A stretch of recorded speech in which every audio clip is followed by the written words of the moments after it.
Friends actually में बहुत अच्छे नंबर्स हैं, एक्सपेक्टेशन से भी बेहतर नंबर्स हैं। और अगर हम पर्टिकुलरली नेट प्रॉफिट की बात करें तो 2345 करोड़ आया है, 87% का जंप। एक्सपेक्टेशन था लगभग 2000 करोड़ का, तो स्ट्रीट का सबसे बेस्ट एक्सपेक्टेशन, उससे 15 से 20% का बीट आपको देखने को मिल रहा है। प्री प्रोविजनिंग प्रॉफिट्स भी 71% बढ़े हैं, AUM 47% बढ़ा है। और अगर हम नेट इंटरेस्ट इनकम की बात करें तो 4000 करोड़ रुपए के आसपास ये नंबर आता हुआ नजर पड़ रहा है। एसेट क्वालिटी पे भी कोई कंप्लेंट नहीं, सिक्वेंशियली यहाँ भी मोमेंटम है। तो जो गोल्ड प्राइसेस बढ़े हैं शायद उसका फायदा कंपनी को क्वार्टर में ज़रूर मिला है, लेकिन क्लियरली जो हिसाब से कंपनी ने एक पॉजिटिव सरप्राइज जनरेट किया है, शायद अर्निंग्स एस्टिमेट्स ब्रोकर्स फिर से एक बार रिवाइज करेंगे मुथूट फाइनेंस के लिए। ओके, मुथूट फाइनेंस खराब नंबर्स वोल्टास के लिए। ऑपरेटिंग फ्रंट पे अगर हम देखें तो जो यूनिटरी कूलिंग प्रोडक्ट्स है, AC सेगमेंट है, बहुत वीक नंबर्स हैं। ऑब्वियसली रिएक्शन आज एक्सपेक्ट होगा। मुनाफा जो है 34 करोड़ के आसपास आया है, जो एक्सपेक्टेशन था 100 करोड़ के आसपास का। मार्जिन 3% आए हैं, कंपनी के 4.5% का एक्सपेक्टेशन था, तो ऑपरेटिंग मिस है। और ब्लू स्टार के नतीजों से थोड़ा अंदाज भी आ गया था कि शायद वोल्टास के नंबर्स वीक रहें। कहीं ना कहीं स्टॉक में कोई बड़ा रिएक्शन 2-4 दिन से नहीं आया है, लेकिन देखते हैं आज कैसे स्टॉक रिएक्ट करता है। PG इलेक्ट्रोप्लास्ट, यहाँ भी नंबर्स कोई खास नहीं है। इनफैक्ट एबिटा 30 करोड़ आया, जो एक्सपेक्टेशन 45 करोड़ रुपए के आसपास का था। मार्जिन्स भी देखिए साल दर साल बेसिस पे लगभग आधे ही हो गए। 8.3% थे पिछले साल, और इस क्वार्टर में लगभग 4.6% के आसपास के नंबर आए हैं।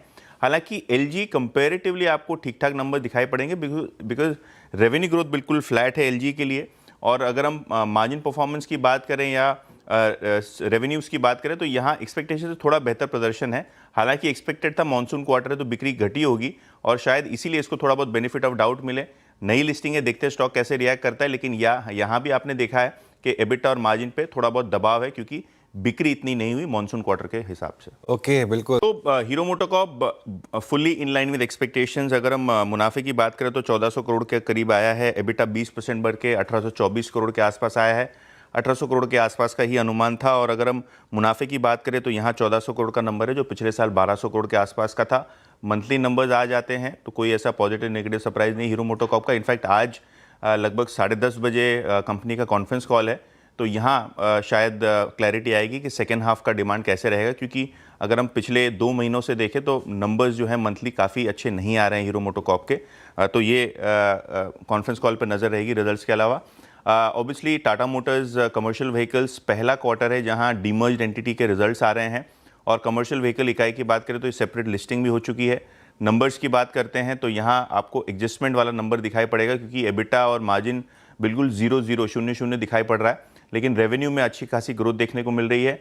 ओवरऑल अगर हम देखें जो कंपनी का शिफ्ट है डीमर्जर की वजह से, उसके कारण नंबर्स में एडजस्टमेंट है। लेकिन ब्रॉडली अगर हम बात करें तो इन लाइन विद एक्सपेक्टेशंस ही आपको ये नंबर्स दिखाई पड़ रहे हैं। और अगर हम बात करें तो जो प्रेस रिलीज है यहाँ भी अगर हम देखें तो कंपनी का एक्सपेक्टेशन है कि सेकेंड हाफ फर्स्ट हाफ से बेटर रहेगा। तो अशोक लेलैंड की तरह ही टाटा मोटर्स कमर्शियल व्हीकल के numbers broadly in line with expectations दिखाई पड़ रहे हैं। बिल्कुल, चलिए यार फटाफट डायनामिक्स से शुरू करता हूं, क्योंकि नंबर्स काफ़ी शानदार हैं और इनको एक 2000 करोड़ का एंटी टैंक मिसाइल सिस्टम का ऑर्डर भी मिला है।